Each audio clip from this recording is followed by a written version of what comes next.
Unaware his wife was a billionaire's only heiress, husband and family, threw her and her newborn triplets out at midnight into the freezing cold. What she did next crushed them all. He didn't just raise his voice. In that small family house, her husband and his family stood by as he dragged his wife, still bleeding from childbirth, to the front door, shoved 3 crying newborns into her arms, and pushed her into the freezing midnight air, his mother and younger brother watching, his mistress smirking from the hallway. He dragged his wife, still bleeding from childbirth, to the front door of a small family house, shoved 3 crying newborns into her arms, and pushed her out into the freezing midnight cold air while his mother watched and approved. That night, Elise Laurent, who everyone in that house knew only as Elise Hayes, the quiet, ordinary wife, fell to her knees on the wooden porch. Her bare feet burned against the cold. Her arms shook as she tried to hold all 3 babies close to her chest. Inside, her husband Daniel slammed the door and turned off the lights as if she had never existed. He thought she had nowhere to go. He thought she had no one. He thought throwing her and the triplets into the dark would erase her from his life forever. What he never knew was this: the woman he had just abandoned was not just a wife. On every legal document he never bothered to read, she was still Elise Laurent, the only heiress of the powerful Laurent family. Years ago, her father had quietly placed a protection order on her name and bank accounts, one that would alert his people if anyone ever abused her identity or if she was marked as at risk. The same night Daniel went back inside to celebrate his freedom with his mistress, the last fraudulent charges he made in Elise's name triggered that old order. While he laughed, 3 black SUVs were already turning onto his street, following the digital trail of his greed all the way to his front door. As Elise whispered, "Someone, help," into the cold, a familiar voice stepped out of one of those SUVs and called her by a name she had buried for years. "Miss Laurent, we've been looking for you." From that moment, this was no longer a story about a weak wife. It became a quiet war, a war of evidence, bank statements, video recordings, lawyers, courtroom silence, and a downfall Daniel never saw coming. Dear viewers, thank you for being here. If you watch without subscribing, it's like letting Elise's voice vanish back into the cold. When you click that button, you stand with every woman thrown away, every child almost left in the dark, and every silent heart that chose to rise. Please subscribe now, and in the comments, tell me where you're watching from. The sharp cry of pain came first.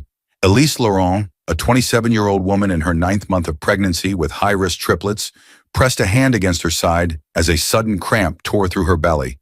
Tiny baby clothes slipped from her lap and scattered across the floor. The moment was intense.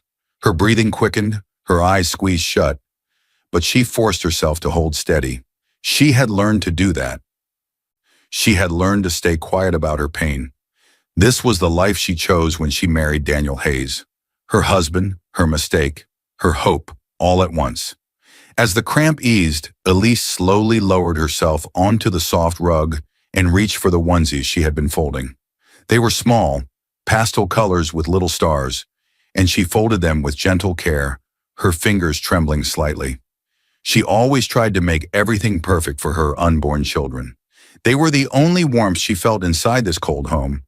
Everyone here believed she was simply Elise Hayes, a woman from an average background with no one behind her.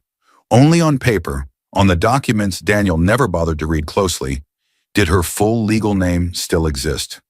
She was the only daughter of Alexander Laurent, a billionaire businessman whose empire spanned properties, investments, and private companies. But she had walked away from all of it years ago, not for rebellion, not for greed, for love, at least the kind she thought she found. Back then, she lived in a grand mansion with marble floors, gold-framed doors, and quiet halls where her footsteps echoed. She had everything money could buy, but she didn't want any of it. After her mother passed away and her father grew ill, the mansion felt empty. She wanted something real, something simple and honest. A younger Elise, maybe 12, stood beside her father in a quiet hallway. He looked tired but proud. "I just want a simple life one day," she had whispered. "Real love, no money involved." Her father had crouched to her level and touched her cheek. Then hide who you are until you find it, he said gently. Keep the Laurent name on your papers, but you don't have to live as a Laurent. Only reveal the truth to someone who protects you without knowing your worth. I'll make sure you're still safe, even from far away. At the time, she didn't understand what he meant by safe. She only remembered the warmth in his eyes. The memory faded as the present returned. In this normal house with small rooms and creaking floors, Elise had tried to build the simple life she always wanted. She introduced herself to Daniel as Elise Hayes, said she had grown up in a small town, and never corrected him when he assumed she had no rich relatives. On the marriage certificate, the name still read Elise Laurent. But Daniel never cared about such details. She married him hoping for devotion, kindness, and safety. But she ended up in the Hayes household, where love was something she gave and rarely received. The bedroom door swung open. Daniel Hayes, 30 years old, tall, impatient, and already dressed for the day, stepped out. He walked past Elise without a single glance. His cologne drifted behind him, sharp and cold. His phone buzzed. He stopped walking, checked the screen, and smiled. A warm, private smile Elise hadn't seen in months. Her heart tightened, not because she wanted affection, but because she recognized that smile. It was the smile he used to give her, before everything changed, before he started coming home late, before he began treating her pregnancy like an inconvenience.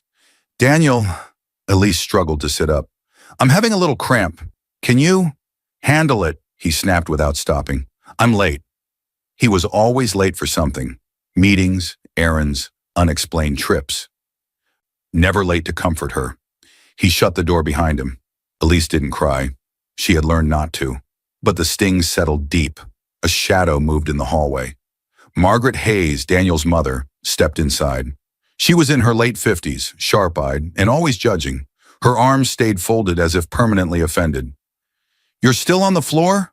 Honestly, Elise, you're so clumsy, Margaret scoffed. I don't know how you expect to raise one child, let alone 3. Elise tried to stand. Margaret didn't offer help. Through the window, Mrs. Thompson, their elderly neighbor, watched with soft worry in her eyes. She often observed the household quietly. She never interfered, but she remembered everything. Times, dates, who shouted, who cried. It had become her private habit, her way of keeping a quiet record. Elise brushed her dress and continued folding the clothes, her breathing steady again. She focused on small movements, trying to soothe her racing heart. The babies kicked gently. She whispered to them, I'm here. I'm trying. I promise. As she stood, Daniel reappeared briefly to grab his wallet. This time he lowered his voice, almost hidden, as he answered his buzzing phone. Yes, I'll come tonight. His tone was low, secretive. Elise froze. She didn't hear what he said, only how he said it. Warm, eager, exactly the way he never spoke to her anymore. A quiet shiver passed through her. Something in her heart whispered, not loudly yet, but enough to unsettle her. Tonight, something is going to happen. And miles away, another phone buzzed with the same message. In the hands of the woman Daniel thought Elise would never discover. Daniel's car door slammed so hard it echoed through the quiet parking lot. He wasn't alone. A woman leaned into the passenger seat before he even sat down. Her movements were confident, practiced, like someone who had done this many times. This was Clara Voss, 28 years old. Beautiful, polished, sharp-eyed. She worked at Daniel's office as a marketing assistant, but everyone who paid attention knew she was far more than that to him. She was the other woman. The one who had replaced Elise in places Elise didn't even know she had been pushed out from. Clara grabbed Daniel's arm before he could pull away. Her fingers slid up his sleeve slowly, deliberately. You came fast, she whispered with a soft smirk. I like that. Daniel's jaw tightened, not in guilt, but frustration. I can't stay long. Elise is home. Clara rolled her eyes. Elise is always home. That's her problem. She has no life outside those babies. Daniel didn't defend his wife. He didn't even hesitate. Clara tilted her head. She's holding you back, Daniel. She always has. The words struck him the way she intended, like truth disguised as concern. Intensity softened into quiet tension, as Daniel stared through the windshield, breathing slowly. He had grown tired of Elise's quietness, tired of her lack of excitement, tired of her heavy pregnancy and her constant needs. He didn't say these thoughts out loud. Clara already knew them. She had made sure of that, over late-night calls, private lunches, and careful questions that made him feel understood. She leaned closer, brushing her hand against his shoulder. Listen, you want a real future, don't you? Something better than bills, crying babies, and a woman who can't keep up? Daniel swallowed. He didn't answer, but silence was enough. Suddenly, a shadow shifted behind the bushes across the lot. Two figures stood partially hidden, Margaret Hayes, Daniel's mother, and Noah Hayes, his younger brother. They had followed him from the house, quietly, intentionally. Margaret had long suspected the affair. She only wanted proof. Now she had it. Margaret, strict and judgmental, watched with an expression that wasn't shock, but approval. Noah crossed his arms, nodding as if everything finally made sense. They weren't here to stop Daniel. They were here to support his betrayal. Inside the car, Clara opened her purse and pulled out a slim beige folder, sealed with a small clip. "Here," she whispered, handing it to him carefully. Daniel frowned. "What is this?" Her voice dropped, turning cold. "It's what you must do when she gives birth. My friend in legal drafted the basics. Most of it is just copies of forms, but the summary is clear. Your family deserves better." His breath caught. He didn't open the folder yet. He didn't need to. The message was clear. Outside the car, Margaret watched with satisfaction. As Daniel took the folder, she quietly placed a hand on Noah's arm. "This is for the best," she murmured. "We'll help him through it. Elise was never right for this family." Noah nodded sharply. She never belonged. Daniel placed the folder on the dashboard, but his eyes lingered on it. A future without Elise. A future without her babies. Clara made it sound almost logical. Clara smiled, her tone smooth and dangerous. "Once the babies come, you cut her off. Clean and simple. These documents outline it. Start with financial distance, then emotional pressure. She's already weak. She won't fight." Daniel didn't speak. He didn't object. He just breathed out slowly, as if accepting a plan that was already half complete. The silence in the car grew heavier. For a moment, he looked like he wanted to say something. Maybe doubt, maybe fear, but Clara placed a finger on his lips. "Tonight," she whispered, "everything starts tonight. Take this home, look through it, and keep it where she'll never look. We'll finish the plan after her delivery." Intense tension thickened again. Outside, Margaret and Noah quietly stepped back, moving like shadows disappearing into the wind. They had heard enough. They were satisfied. The betrayal was no longer accidental. It was a coordinated plan that now involved the whole Hayes family. Daniel started the car. Clara reached for his hand, and just before she kissed his cheek, she whispered, "She'll never see it coming." What none of them knew, what Clara didn't expect, was that the folder Daniel balanced so carelessly on the dashboard would later fall into Elise's hands, and it would change everything. The front door burst open with a force that shook the air inside the small living room. Daniel Hayes strode in, his face slightly flushed from the secret meeting he'd just had. He moved quickly, almost nervously, wiping a smudge from his shirt as if trying to erase evidence of where he had been.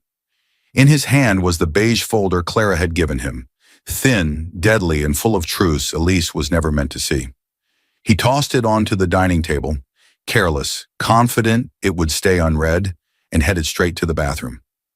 The shower started instantly, loud and steaming. The house fell quiet, and that silence carried the weight of something dangerous. Elise Laurent stood in the kitchen, leaning on the counter. Her back ached, and her belly felt heavy and tight. The babies had been restless all morning, and she could feel their little feet pressing against her ribs. A spoon she had been using slipped from her hand and rolled across the floor. She lowered herself slowly, carefully, bending with difficulty. It took effort. Every movement did now, but she managed to reach it. As she stood back up, something caught her eye. A folder. Her name written across the top in Daniel's handwriting. Not Elise Hayes. Elise Laurent. Her heart gave a strange, uncertain beat. Curiosity mixed with dread. She didn't rush. She didn't grab it recklessly. Elise simply placed her hand on the folder, letting her breath steady before she opened the first page. Then the world tilted. Bank statements, large withdrawals, luxury charges, all linked to Clara Voss, the woman she had only seen once at a company event, but had always sensed something off about. At the top of the statements, a small symbol glared back at her, the discreet crest of her father's private bank. Accounts she had intentionally left untouched for years. Yet the dates of the charges were recent. Elise blinked slowly. No, that can't. She turned the page. Hotel receipts, multiple dates, multiple nights. Daniel's signature at the bottom of each one. Her hands trembled so hard she had to sit down. Another page. A document titled DNA Testing Request. Clara's name was written beside Daniel's as the requesting parties. A note at the bottom, need proof the babies aren't mine. Tears burned at the back of Elise's eyes, but she refused to cry yet. Her body wouldn't let her, not when the next page cut deeper than all the rest. Plan after birth, separation strategy, signed by Clara, initialed by Daniel, noted as reviewed in Margaret's harsh, slanted handwriting. It detailed everything. Remove Elise from the home, limit her access to money, control the narrative with neighbors and friends, pressure her emotionally until she leaves on her own. Claims she was mentally unstable from childbirth. Her name, her babies, her life, turned into a plan, a strategy, a cold, heartless operation. Elise's breathing grew shallow. She pressed a hand on her belly, feeling a contraction tighten and release. Not yet full labor, but a warning. Her whisper came out thin and trembling. Why? Why are they planning to get rid of me right after I give birth? Her vision blurred. Her fingers clenched the edge of the table. She felt the room spinning, not violently, but slowly, like the ground itself had tilted and she couldn't find balance. A soft noise near the window made her turn her head. Mrs. Thompson, their elderly neighbor, had paused outside with her mail.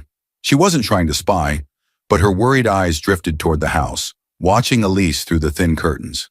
She saw Elise clutching papers to her chest, lips parted in shock. Mrs. Thompson had sensed something wrong in this home for months. She had seen Elise's shrinking smile, Daniel's late-night returns, Margaret's sharp tone. She couldn't hear anything now, but she recognized the expression on Elise's face. A woman realizing she was alone. A woman realizing she was betrayed. Elise's legs weakened. She sat down slowly, holding the folder to her chest as if protecting herself from the truth inside it. Her mind drifted, not to revenge, not yet, but to her childhood. Her father's voice returned like a whisper carried through time. If someone ever tries to destroy you, remember you are never truly alone. I left safeguards even if you turn your back on my world.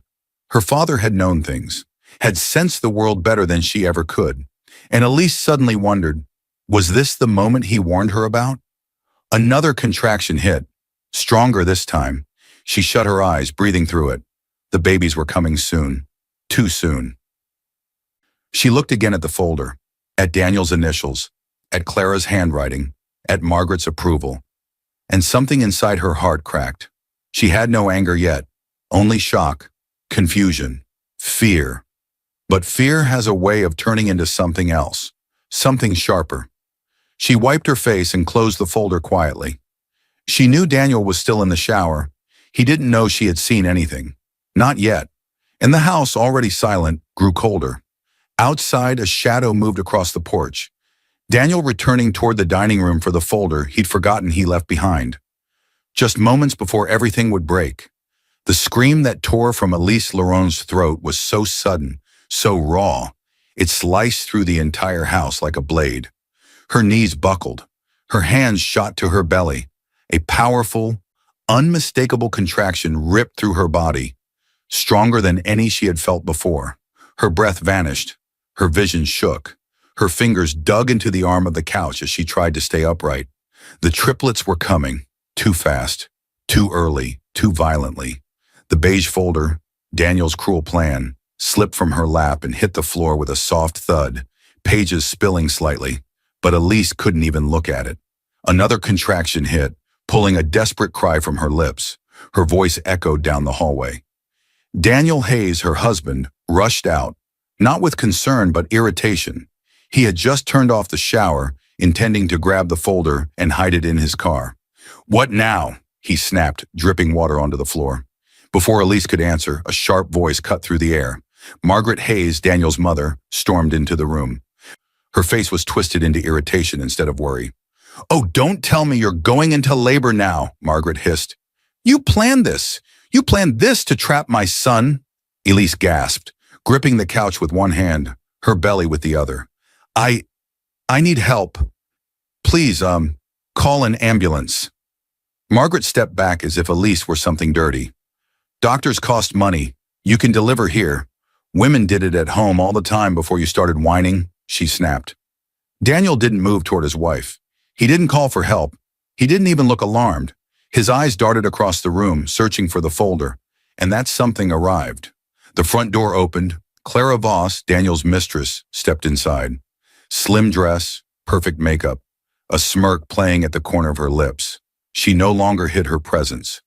Margaret had given her a spare key days ago for planning. "You're early," Clara said to Daniel, ignoring Elise's pain. "We weren't expecting this mess just yet." Elise stared at her, breath trembling. She finally saw the truth, fully, painfully, undeniably. Clara moved closer to Daniel, brushing her fingers across his arm. "This is why you should have ended it sooner," she whispered, not even bothering to lower her voice. Elise's heart cracked. Her body shook, not just from the pain of labor, but from betrayal so sharp it stole air from her lungs.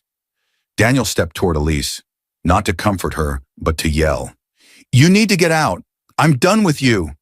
His voice struck her harder than the contractions. Elise stumbled backward at the force of his words. Her water broke, splashing across the floor. Margaret gasped, not in empathy, but anger. "Now look what you've done. Disgusting. You're ruining the floor." Noah Hayes, Daniel's younger brother, appeared in the doorway. He took one quick look at Elise and scoffed. "She's making a scene. She always does." The room blurred. Elise fell to her knees, gripping the rug. Time lost its shape. Minutes stretched and twisted between contractions. No one called emergency services. No one brought a towel without complaining about the mess. Through pain, terror, and shaking, Elise delivered the first baby. Then, after more long, breathless minutes, the second, then the third. Her screams turned to hoarse cries, then to weak gasps. She was barely conscious, drenched in sweat, her breath shallow and broken. Daniel picked up the newborns with careless hands, holding them like objects instead of fragile lives. He wrapped them in thin blankets, shoved them into Elise's trembling arms, and pulled her toward the front door. She tried to hold her babies close, but her arms felt too weak. "No, please, not outside." Daniel didn't listen. He dragged her across the porch, opened the door, and pushed her out so hard she nearly fell forward. Margaret smirked from the hallway. Noah watched with cold amusement. Clara twirled a strand of her hair, satisfied and unbothered by the cries of the newborns. Daniel's final words before the door slammed in her face. "You're not my problem anymore." The door shut with a violent, echoing slam. The sound thundered through Elise's chest. On the wall beside the door, the digital clock glowed 12:03 a.m. It was officially past midnight, barefoot, weak, blood on her legs, 3 wailing infants clutched in her shaking arms. The night air cold enough to sting her skin. She stood there trying to stay upright, and then her knees gave out. She collapsed onto the wooden porch, curling around her babies as best she could. Inside the Hayes home, lights flicked off one by one, as if erasing her existence from their world. Across the street, Mrs. Thompson, the elderly neighbor, crouched behind her curtain. She held her phone up with trembling hands. She was recording everything, every cruel word, every action, every moment. Proof, truth, justice, waiting. Her finger hovered over the emergency call button, but the sight of Elise collapsing made her start by gathering evidence first. She knew whatever help came would need to see the truth of what had been done. Elise tried to breathe, whispering, "Someone, help!" Her voice cracked. Her eyes fluttered. Her grip on her babies loosened. The world blurred. And then, headlights. Bright, sharp, moving fast toward the house. Not Daniel's car, not Clara's. Something else. Something bigger. Something life-changing. 3 black SUVs rolled to a stop, engines low but powerful. Inside the house, Daniel popped open a hidden bottle of champagne while Clara laughed softly beside him. He thought the night marked his freedom. He had no idea it was the beginning of his ruin. From inside the lead vehicle, a familiar voice spoke Elise's name, one she hadn't heard since her father died. The blinding headlights washed over Elise Laurent's collapsed body like a wave of white fire. The SUVs didn't slow. They stopped. Hard, precise, perfectly aligned in front of the Hayes house, as if they had rehearsed this exact move. Doors opened in one synchronized motion. 3, 4, 5 shadows stepped out, tall, structured, dressed in black. The night air shifted. Something powerful had arrived. Elise, barely conscious, tried to lift her head. The cold wooden porch dug into her skin. Her babies cried weakly in her trembling arms, their little fists pressing against her chest. She struggled to speak. Help! The first shadow stepped forward and finally came into view. Marcus Hale, mid-40s, broad-shouldered, dressed in a black suit with a security pin on his lapel. He was her late father's chief of personal security, a man who once guarded Elise every day of her childhood. His voice, deep and steady, cut through the cold. "Miss Laurent, we've been looking for you for months." The sound of her old name, her true name, hit Elise like another contraction. Laurent, her birthright, her bloodline, her past. Her father had trusted Marcus to protect her, and now, after years of living quietly under the name Elise Hayes, she heard the name she'd abandoned. Marcus dropped to his knees beside her. His face, normally strict and unreadable, broke with shock and grief when he saw her condition. "My God, who did this to you?" He reached toward the babies gently. "Miss Laurent, please, let us help." Elise tried to answer, but her voice cracked. Everything felt heavy, her eyelids, her arms, her heart. A second figure stepped out from the SUV. A man in his early 50s. Clean suit, sharp eyes, calm presence. Jude Laurent, her father's cousin and longtime family lawyer. He had been the one who handled every part of the Laurent empire after her father's passing. When Elise disappeared into a simple life, he kept his distance, honoring her choice. But Alexander Laurent had left strict instructions and digital protections in place. Jude approached slowly, taking in the scene. Elise bleeding, babies half-wrapped, porch cold, door shut behind her. His jaw tightened. "This is worse than we expected," he murmured. He exchanged a quick look with Marcus. They had been tracking unauthorized charges on one of Elise's untouched Laurent accounts for weeks. The spending led to Daniel Hayes. The address led to this house. They had come tonight intending to confront a fraudster. Instead, they found Elise half-conscious on a porch. Medical staff rushed from the SUVs, 2 nurses, a medic, and an emergency attendant with blankets and equipment. But Jude stepped forward first, his voice firm and controlled. "Elise, your father's estate activates in full upon the birth of your children. The protections around you and your assets are no longer limited. You are now the sole heiress, with full legal authority over everything he left." Her heart trembled. Everything clicked. Her father's flashback, his warning, her hidden identity, her choice to live simply, the bank crest on the statements she saw in Daniel's folder, the reason her father insisted she keep her legal name on every official document. Everything suddenly made sense. Her babies cried again. The nurses gently lifted them, checking their temperatures, wrapping them in thick, warm blankets. Tiny cries softened as warmth replaced the freezing air. Marcus touched Elise's shoulder. "You're safe now. We'll take you home," he said. Home. The word felt unfamiliar. Where was home now? The estate she abandoned? The husband who betrayed her? The life she built? Or the life she left behind? Elise's breathing slowed, numbness replacing the panic. She murmured weakly, "They threw me out. Daniel, Margaret, Clara. They planned it. They used my accounts." Jude's face darkened. "What they did is criminal," he said. He signaled to one of the guards. "Record everything, right now. Get the porch, the blood, the door, the angle of the cameras on the street. We'll secure Mrs. Thompson's video once we identify her. The medic placed an oxygen mask on Elise. Warmth wrapped around her as more blankets covered her trembling body. Marcus lifted her gently. Elise opened her eyes just long enough to see the Hayes' windows. Through a narrow gap in the curtain, she saw movement. Margaret pulling Clara deeper into the house. Noah laughing nervously. All of them thinking the house was closed and the danger stayed outside. They had no idea who just arrived. They had no idea what Elise truly was. Jude leaned close, his voice steady. We'll get you to a private clinic. The babies will be monitored constantly. Your father's protections were built for exactly this kind of betrayal. You don't have to fight alone anymore. Elise swallowed painfully. Her eyes dropped to her babies, safe in warm arms, gently rocked, cared for as they deserved. She saw their tiny faces, their innocence, their future. She inhaled deeply, not anger, not revenge, not yet, just clarity. I won't let them hurt us again, she whispered. Jude nodded. Then we begin quietly, he said. Marcus carried her toward the SUV. The medical staff followed closely, cradling the triplets as if they were royal infants. As the doors shut, Elise stared at the Hayes house one final time. She wasn't powerless anymore. She wasn't alone.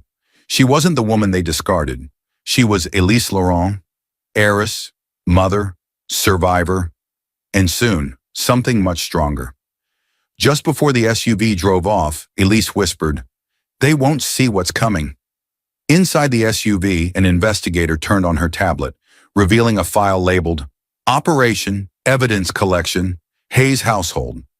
The moment Elise Laurent opened her eyes, the room was already moving around her, fast, controlled, urgent.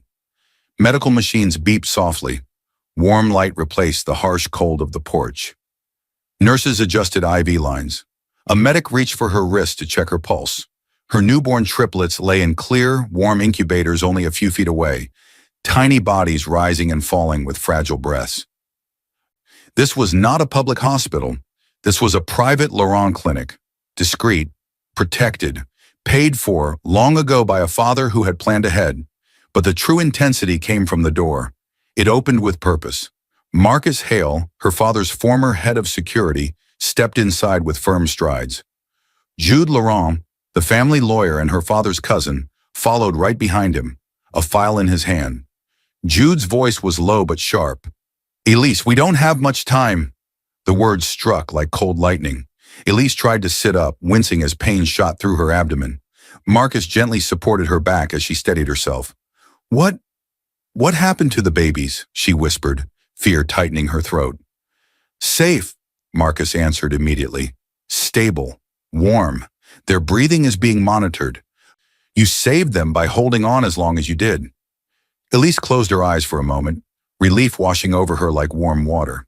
But it didn't stay long. Reality crawled back in.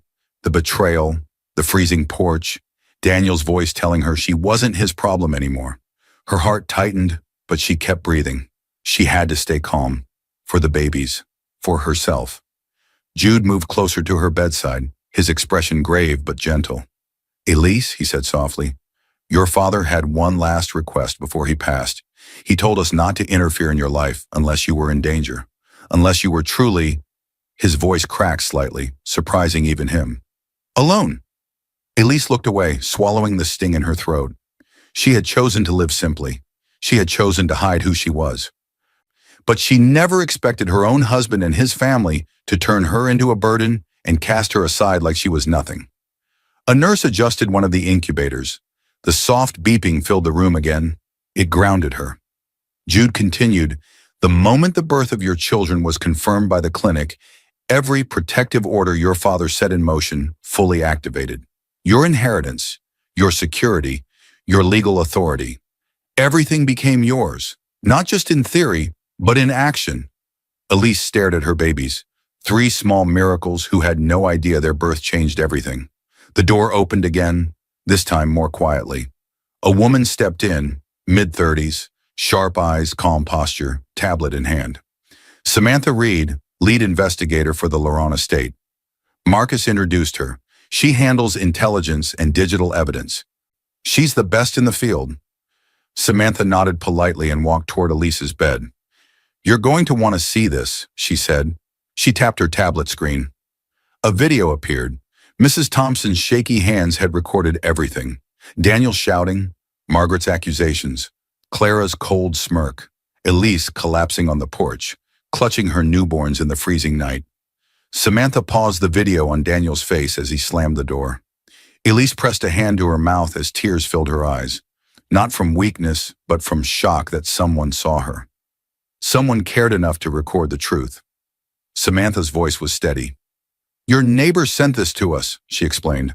"After our team loaded you into the SUV, I left a card with our contact email on her gate. She sent the video within an hour with a message. This is evidence. Protect her." Elise wiped her tears with the back of her shaking hand. Another file opened on the tablet. Hotel receipts, messages between Daniel and Clara, bank withdrawals, fraud alerts, Daniel using Elise's identity and Laurent accounts to cover his personal spending. And then the cruelest document of all appeared as a scanned PDF. Plan after birth. Separation strategy. Samantha tapped the screen. Once we traced the suspicious payments to Daniel, we checked his email and Clara's through legal channels. Their messages and attached drafts led us to this document. Elise exhaled shakily. "He really wanted to remove me." Marcus spoke softly, but with a dangerous edge. "He underestimated you, and he underestimated the Laurent family." Jude stepped forward. "Elise, we can take this to court. What they did, every word, every lie can be exposed and punished. We can file for divorce, custody, financial restitution, and protective orders." Samantha reached into her bag. She pulled out a printed copy of the beige folder's contents, the digital version they had recovered. Elise's heart lurched. Samantha lifted the papers between her fingers. Quiet, deadly, heavy with truth. Then Samantha asked the question that changed everything. "Would you like this presented in court or leaked first through controlled media channels?" The room went silent. Elise looked at her babies, then at the faces of the people who actually cared for her. Her voice was soft but steady. "Both," she said. "Court first. Then the truth can go where it needs to go." A spark ignited in her eyes, small at first, then growing into something sharp, focused, unstoppable. The quiet war had begun. Jude opened a secure briefcase filled with sealed legal documents and said quietly, "Then the first step is to serve him." 2 weeks later, the Hayes house looked almost the same from the outside, but inside everything had started to crack. Bills piled up on the kitchen counter. 2 credit cards had mysteriously stopped working. Margaret Hayes was more irritable than usual. Daniel didn't understand why the bank kept reviewing his transactions. He thought it was a glitch. So he opened another bottle of champagne, one of the last he had bought using Elise's stolen identity, and tried to drown the unease rising in his chest. Daniel Hayes burst into loud laughter as he lifted a glass of expensive champagne. His arm was wrapped around Clara Voss as they lounged on the living room couch. Clara kicked off her heels and smirked. "You're finally free from her," she said. "Now we can build the life you deserve." Daniel leaned back, forcing a grin. "Oh, she'll be gone forever by now. She doesn't have friends. She doesn't have family. She has nothing. She'll disappear." Those words hung in the air like poison, because outside the house, on the same porch Daniel threw Elise onto weeks ago, something far more powerful waited. The doorbell rang, hard, firm, authoritative. Daniel frowned. "At this hour?" Clara's smirk faded a little. Margaret Hayes marched into the living room in her nightgown, annoyed. "If this is that neighbor again, I swear." The doorbell rang again, louder. Noah Hayes peeked from the hallway whispering, "Should I answer it?" Daniel waved him off. "I'll handle it." He walked to the front door and swung it open, and everything inside him went cold. A man in a black suit stood in front of him, holding a sealed envelope. He was a process server, calm and professional. Behind him stood a silent wall of strength. Marcus Hale, Elise's childhood security officer. Arms crossed, jaw tight, eyes locked directly on Daniel. Daniel's breath caught. What is this?" he demanded. The process server spoke clearly. "Daniel Hayes, you are being served." He handed over the envelope, listing each set of documents as Daniel's fingers closed around it. Petition for divorce, emergency custody filings, civil claim for fraud and identity theft, application for a restraining order, notice of a pending criminal investigation opened by the Financial Crimes Unit. Daniel blinked rapidly. Then he started laughing again, but the sound was thinner now. That's ridiculous. Elise doesn't have the money for a lawyer. She doesn't have... And then he saw it. The crest, stamped in gold at the top corner of the law firm's letterhead, the Laurent family emblem. His laughter died instantly. His face paled. His hands shook. Margaret stepped forward, snatched one of the papers, squinted at the seal, and fainted right onto the floor. Clara gasped and staggered backward, bumping into a table. The Laurent family? As in, those Lawrence, she whispered, voice trembling. Noah's mouth fell open. You mean Elise? Elise and is... rich? He choked out. Marcus stepped forward, his presence filling the doorway like a storm entering a quiet room. Daniel tried to hold his ground, but Marcus didn't even need to touch him. His presence alone made Daniel's knees weaken. Marcus's voice was controlled and low, the kind of voice that promised consequences. You should not have touched Miss Laurent. You should never have used her name, her accounts, or her children. Daniel's eyes widened. His breath stuttered.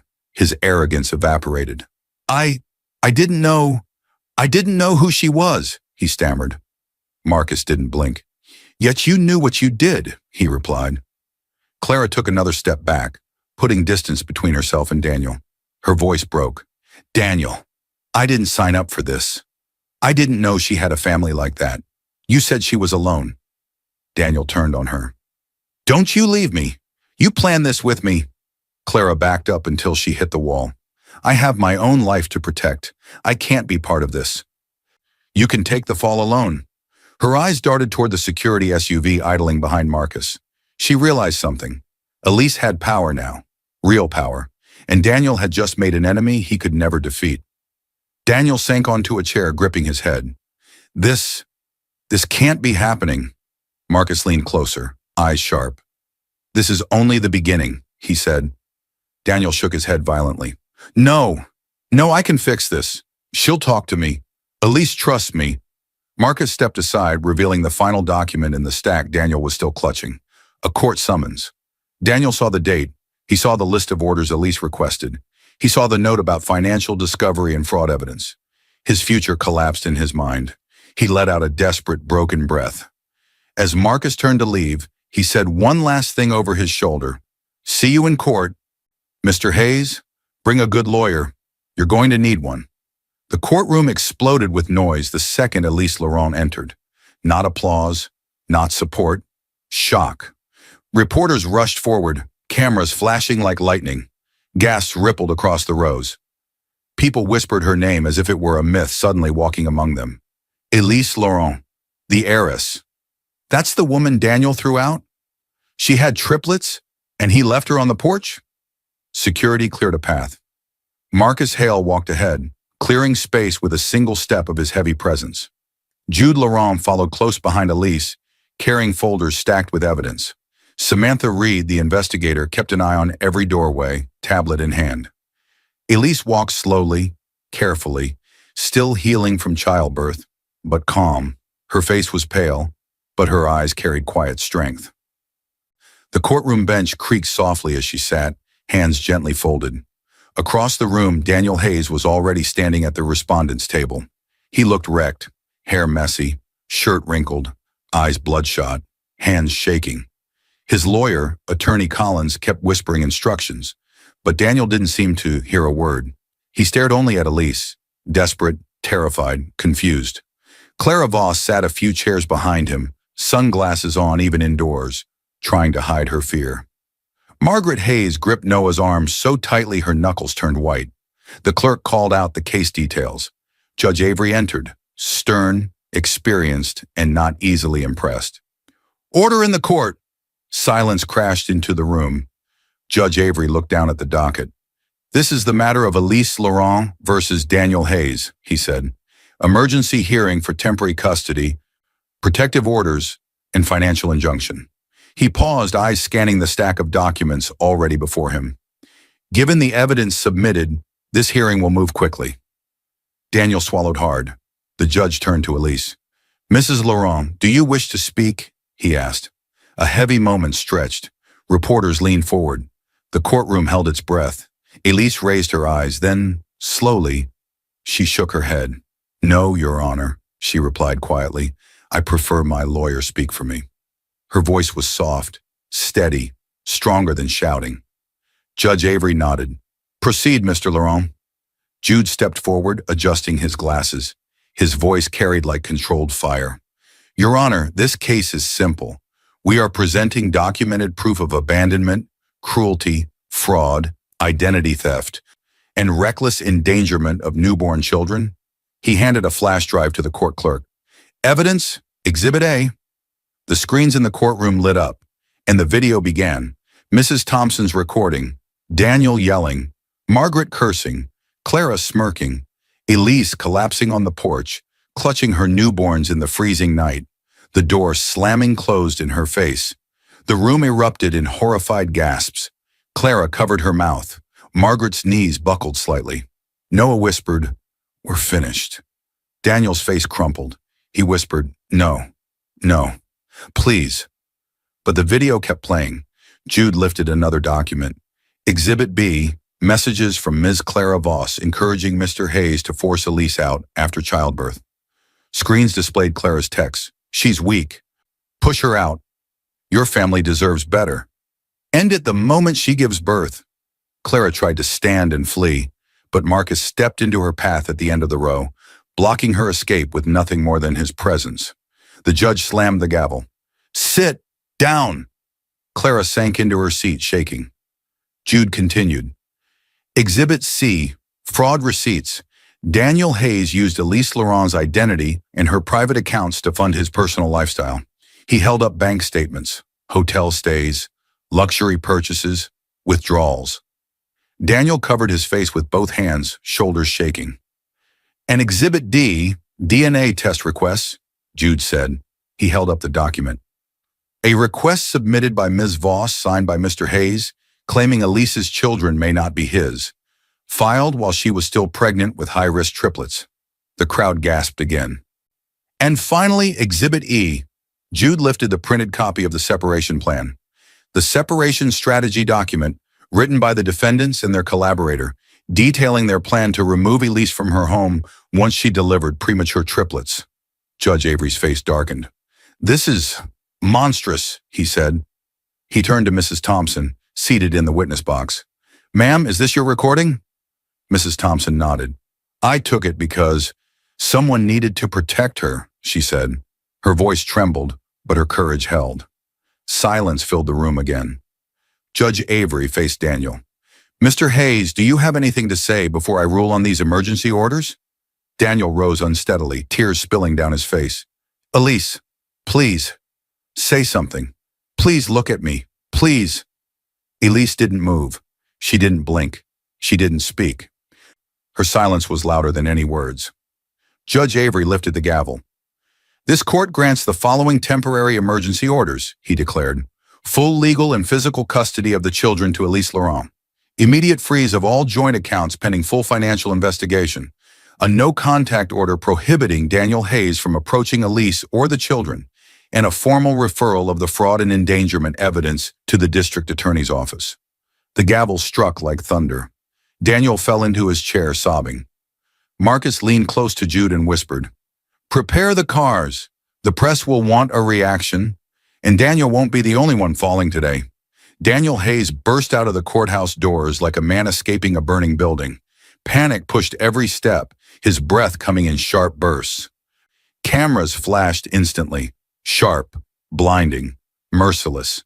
Reporters swarmed him from all sides, shouting questions. Daniel, is it true you abandoned your wife and newborns? Why did you demand DNA tests? Did you use her accounts without permission? Are you afraid of criminal charges? Their microphones pushed into his face. Their voices hit him like blows. Daniel tried to shove past them. Get away from me, he shouted, but they didn't pull back. The emergency court ruling had spread through the public like wildfire. They weren't looking at a husband anymore. They were looking at a villain, caught, exposed, fallen. The courthouse steps were crowded with people pointing, whispering, judging. Daniel's shame burned hot across his skin. Behind him, Clara Voss emerged, pushing her sunglasses higher to hide her expression. She tried to slip away from him, but reporters caught her too. "Clara, did you encourage Daniel to throw Elise out? Is it true you told him to end it after childbirth? Are you worried about being charged as well?" Clara froze like prey cornered by wolves. Daniel reached for her arm. "Clara, stay close. We need to." She jerked away hard. "I am not with you. Do you hear me?" she snapped. "I never loved you. I didn't know she was a Laurent." Reporters gasped and captured every word. Clara backed away from him, distancing herself as fast as she could. Her voice broke. "I'm not losing my future because of you." She disappeared into the crowd, leaving Daniel standing alone, abandoned by the very woman he betrayed Elise for. A moment later, Daniel's mother, Margaret Hayes, stormed out of the courthouse. Her face was red with rage, humiliation, and disbelief. She pointed a shaking finger at Daniel. "This is your fault. All of this," she screamed. "You ruined our family. You embarrassed us in front of the entire world." Daniel staggered backward. "Mom, please." "Don't call me that," Margaret spat. "You destroyed everything. We are finished because of you." Her voice cracked under the weight of public shame. Cameras caught every second. Margaret turned away from him, clutching her purse like a shield, pushing through reporters without looking back. Then Noah Hayes, Daniel's younger brother, came down the steps. He took one look at Daniel, his crumpled posture, messy hair, shaking hands, and his face hardened. He stepped away slowly, literally recoiling. "Stay away from me," Noah warned. "You're toxic. I don't want your problems anywhere near me." Daniel's chest tightened painfully. His own family was scattering like frightened birds. He tried to speak, but his voice cracked. "Please, someone just listen." No one listened. Reporters kept pushing forward. People pointed at him. The world collapsed around him, and then, from the bottom of the courthouse steps, two men stepped through the crowd. Loan sharks, the ones Daniel owed thousands to, debt he had hidden from everyone, partly covered using Elise's stolen identity before the accounts froze. They approached slowly, deliberately. One said, "We've been looking for you." Daniel stumbled backward. "Not now. I'll pay you back." The second man smirked. "You said that last time. Then you stopped answering calls." Daniel's breaths became sharp, panicked. He turned to run, but froze when a larger shadow stepped into view. Everyone fell silent. Marcus Hale, Elise's security officer, stood tall at the base of the stairs. Black suit, cold eyes, arms crossed. No effort, just presence. Daniel's voice dried in his throat. Marcus. Marcus's expression didn't change. Behind him, two uniformed police officers approached. One of them spoke clearly, voice carrying over the crowd. "Daniel Hayes, we have a warrant for your arrest. You are being taken into custody on suspicion of fraud, identity theft, and reckless endangerment of minors." Daniel's knees buckled. He collapsed onto the stone steps, not from force, from defeat. His body folded, his hands shook, his voice broke. "No, please, no. I can fix this. I just need Elise. I can explain." The officers grabbed his wrist and cuffed him as cameras clicked wildly. Clara watched from across the crowd, horrified. Margaret covered her mouth. Noah whispered, "This is unreal." Daniel screamed as they lifted him to his feet. "Elise, please, don't let them take me. Elise, please." But Elise was nowhere in sight. She didn't need to be. Her silence was louder than his cries. The officers pulled Daniel toward the police vehicle. As the door slammed shut on Daniel, Marcus received a call in his earpiece. His expression darkened, and he murmured, "Understood. Tell Elise we're on our way. It's time." Several weeks after the night on the porch, the courthouse steps shook with noise, sirens, reporters, and Daniel's desperate screams echoing through the air.